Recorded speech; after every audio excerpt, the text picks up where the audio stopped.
नमस्कार दोस्तों, आप सबका स्वागत है आपके अपने YouTube चैनल पॉकेट स्टोरीज़ में। दोस्तों, आज मैं आपको एक ऐसी नारी की कहानी सुनाने जा रही हूँ जिसने श्रीमद् भागवत गीता में जिस तरह से मनुष्य को आत्म कल्याण के लिए देवी संपदा धारण करने के लिए कहा गया है और एक जो कल्याणकामी मनुष्य है वो देवी संपदा में बताए हुए सद्गुणों सदाचारों को अमृत के समान समझकर यदि उनका सेवन करे, उन्हें अपने जीवन में ढाले, तो वो अपने जीवन के महत्व को समझ सकता है, अपने जीवन को सुधार सकता है, उसको अच्छे से जी सकता है। दैवी संपदा में जो गुण बताए गए हैं, सद्गुण बताए गए हैं, उन सब को धारण करने का एक तरीका होता है। अगर हर मनुष्य उन तरीकों को जान ले तो वो अपने जीवन को सफल बना सकता है। इन गुणों को समझाने का प्रयास मैंने एक कहानी के माध्यम से किया है। उम्मीद है आपको ये कहानी पसंद आएगी। तो आइए कहानी शुरू करते हैं। प्रयाग में एक ब्राह्मण रहते थे। उनका नाम था देवदत्त। वे बड़े ही विद्वान, सरल स्वभाव, सदाचारी और ईश्वर भक्त थे। राज्य के अधिकारियों में भी उनका बड़ा सम्मान था। उनकी पत्नी का नाम था गौतमी, जो बहुत ही सरल, सीधी, भोले स्वभाव की और अनपढ़ थी। उसे 1 से 100 तक की गिनती भी नहीं आती थी। उसके 3 पुत्र और 1 कन्या थी। बड़े लड़के का नाम सोमदत्त, बीच के लड़के का नाम रामदत्त और सबसे छोटे लड़के का नाम मोहनलाल था। तीनों ही पढ़े लिखे और सदाचारी थे और लड़की का नाम था रोहिणी। इन सभी के विवाह हो चुके थे।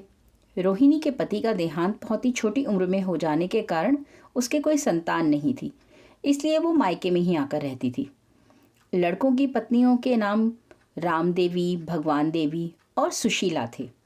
इनमें से राम देवी और भगवान देवी तो अनपढ़ और मूर्ख थीं, लेकिन जो सुशीला थी वो बहुत ही विदुषी, अपने नाम के अनुसार बड़ी शीलवती थी। वो बड़ी ही शांत स्वभाव, सद्गुण, सदाचार संपन्न, ईश्वर भक्त और पतिव्रता थी। वह सभी कामों में बहुत ही चतुर और सुशिक्षिता थी। वह कटाई, सिलाई करने, कसीदे काढ़ने, कपड़ों पर बेल बूटे बनाने, मोजे बनाने, सुंदर लिपि लिखने, चित्रकारी आदि सभी विद्याओं में बहुत निपुण थी। उसमें त्याग, सेवा भाव, धैर्य, कार्यकुशलता आदि के गुण भी विशेष रूप से थे। जब से सुशीला घर में आई तब से घर में मानो जैसे सुव्यवस्था हो गई। सब कुछ बड़ा मैनेजेबल था। उसने सभी को निस्वार्थ सेवा से मुक्त करके अपने अनुकूल बना लिया था। वो सभी के साथ बड़े प्रेम के साथ व्यवहार करती थी, बड़ों का आदर करती, अपने से छोटों पर दया और स्नेह रखती, और जो उसके बराबर की स्त्रियां थीं उनसे वो मैत्री भाव रखती थी, मैत्री का व्यवहार करती थी। घर वाले तो उसके काम काज और शील स्वभाव से संतुष्ट रहते ही थे। साथ ही मोहल्ले के जो स्त्री पुरुष थे वो भी उसके गुणों से प्रभावित होकर हमेशा उसकी प्रशंसा किया करते। सुशीला जबकि छोटी उम्र की नववधू थी, परंतु उसके गुणों की ख्याति इतनी हो गई थी कि दूर दूर की स्त्रियां भी उससे सलाह और शिक्षा लेने के लिए आती थीं। पंडित देवदत्त जी नियमित रूप से संध्या, गायत्री पूजा, पाठ, जप वगैरह किया करते थे। वे उपदेश, व्याख्यान, पंडिताई करके अपनी घर की जीविका चलाते थे। उसके दोनों बड़े लड़के नगर में ही व्यापार करते और जो कुछ उससे प्राप्त होता वो अपने पिताजी को सौंप देते। छोटा लड़का मोहनलाल कॉलेज में पढ़ता था। घर में जो कुछ भी भोजन वगैरह बनाने में जो खर्च लगता था उसके लिए पंडित जी हर महीने अपनी पत्नी को कुछ रुपए दिया करते थे, जिनसे वो रसोइये या नौकर के द्वारा बाजार से कोई सामान मंगवाना है तो वो ये सारे काम कर लेती थी। गौतमी को बहुत ही भोली भाली समझकर रसोइया और नौकर दोनों ही उसके साथ में बेईमानी और चोरी करते थे। वो जिस चीज़ का जो दाम बतला देते वो उसी को मान लेती थी।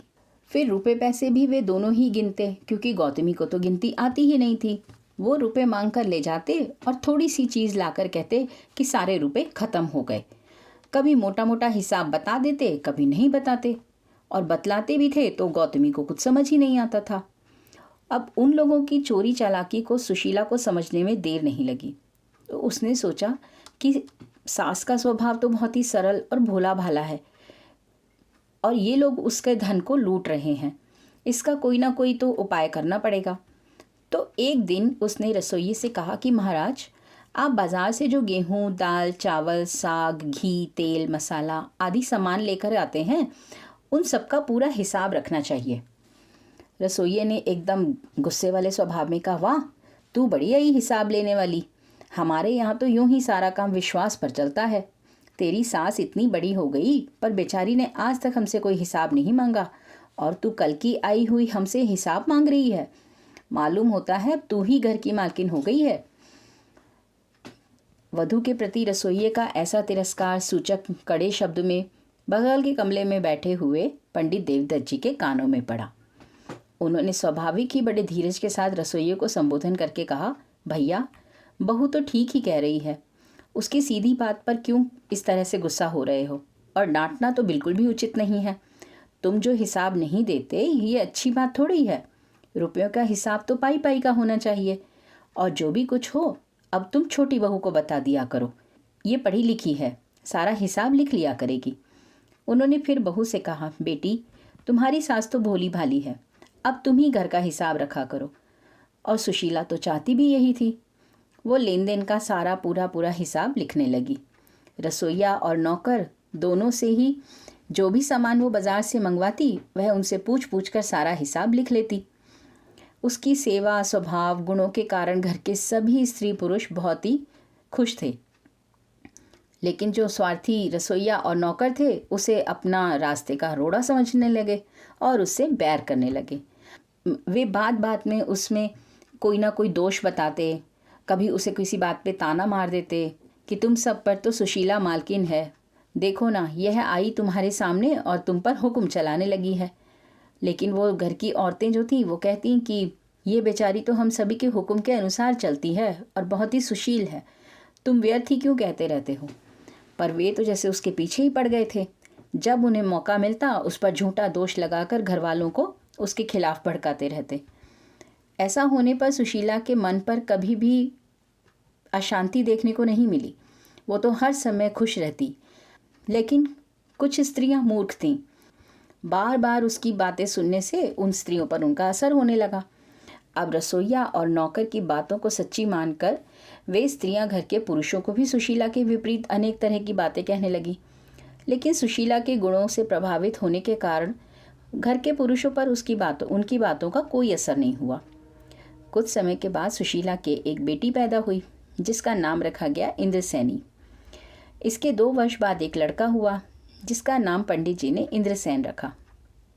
लड़के के जन्म के कुछ दिनों बाद सोमदत्त आदि ने अनेक बंधु बांधव मित्रों को बुलाकर उनकी मिठाई, बीड़ी, सिगरेट आदि से खातिरदारी की और वे सभी चौपट, ताश खेलने, हंसी मजाक करने, हो हल्ला मचने लगा। घर में जैसे धूम मच गई। ये सब देखकर सुशीला ने विनयपूर्वक प्रार्थना की कि यह सब हम किस लिए करवा रहे हैं। घर वालों ने कहा कि यह तो यहाँ की प्रथा है, लड़के की रक्षा के लिए उत्सव मनाया जाता है। तो बहू ने हाथ जोड़कर कहा कि इससे तो बुरे संस्कार पड़ते हैं, पैसे भी व्यर्थ खर्च होते हैं और हो हल्ला होने से मुझे नींद भी कम आती है और मुझे तो इसमें सिवाय हानि के कोई लाभ नज़र नहीं आता। मेरे मायके में तो बहुत अच्छी प्रथा है। वहाँ तो नामकरण संस्कार होने के बाद में वेद, गीता का पाठ, कथा, कीर्तन आदि हुआ करते थे। धर्मात्मा, भक्त, दानी, परोपकारी, शूरवीर पुरुषों की कथाएं सुनाई जाती हैं जिससे बड़ी शिक्षा मिलती है। इसलिए मेरी आप सबसे प्रार्थना है कि इन व्यर्थ के कार्यों को बंद किया जाए। सुशीला के इस तरह प्रार्थना करने पर उन लोगों पर उसका असर पड़ा और उन्होंने तुरंत ही वे सारी चीज़ें बंद करवा दी और सुशीला के कहे अनुसार सारी पूजा पाठ की व्यवस्था कर दी। घर में और कोई लड़का ना होने के कारण गौतमी उस लड़के से विशेष प्यार करती थी। उसने उसके हाथों पैरों में काले डोरे बांध दिए और गले में एक झालरा पहना दिया जिसमें व्याघ्र नख, लाख, लोहे की अंगूठी, ताबीज़, जरख नख आदि पिरोए हुए थे। थोड़े समय के बाद वे डोरे लड़के के हाथ पैरों की कलाइयों में छोटे होने लगे जिसके कारण उसके हाथ पैरों पर निशान पड़ गए और उस झालरे से छाती और पीठ पर कई जगह निशान पड़ गए। अब यह देखकर सुशीला ने सास से कहा, माता जी, बच्चे के हाथ पैरों में ये डोरे क्यों बांध दिए हैं? इससे तो इसके हाथ पैर भी कमज़ोर रह जाएंगे और उनमें निशान भी पड़ जाएंगे। तो ये झालरा रात को इसके बदन में गड़ जाता है, इससे भी कई जगह निशान पड़ गए हैं, इनके बांधने से क्या होगा? गौतमी बोली, डाकिनी, पूतना आदि के नज़र का दोष बचाने के लिए लड़के की रक्षा के लिए ये सब बांधे जाते हैं सुशीला। तो सुशीला ने पूछा, आपने इंद्रसेनी को तो ये सब कभी नहीं पहनाए। तो गौतमी ने उत्तर दिया कि लड़कियों की रक्षा तो भगवान करते हैं, इसीलिए उनको ये सब बांधने की ज़रूरत नहीं है। सुशीला ने हाथ जोड़कर बड़े ही प्यार से कहा, माता जी, भगवान तो सबकी ही रक्षा करते हैं। जो भगवान इंद्रसेनी की रक्षा करेंगे वही इंद्रसेन की भी रक्षा करेंगे। इसके लिए हम लोगों को इसकी चिंता क्यों करनी चाहिए। इन सब कामों से तो उल्टा भगवान पर अविश्वास प्रकट होता है और कोई लाभ नहीं दिखता। सुशीला की ये सारी बातें गौतमी को भी जच गईं और उसने बच्चे के गले से वो झालरा, हाथ पैरों के डोरे उसी दिन निकाल दिए।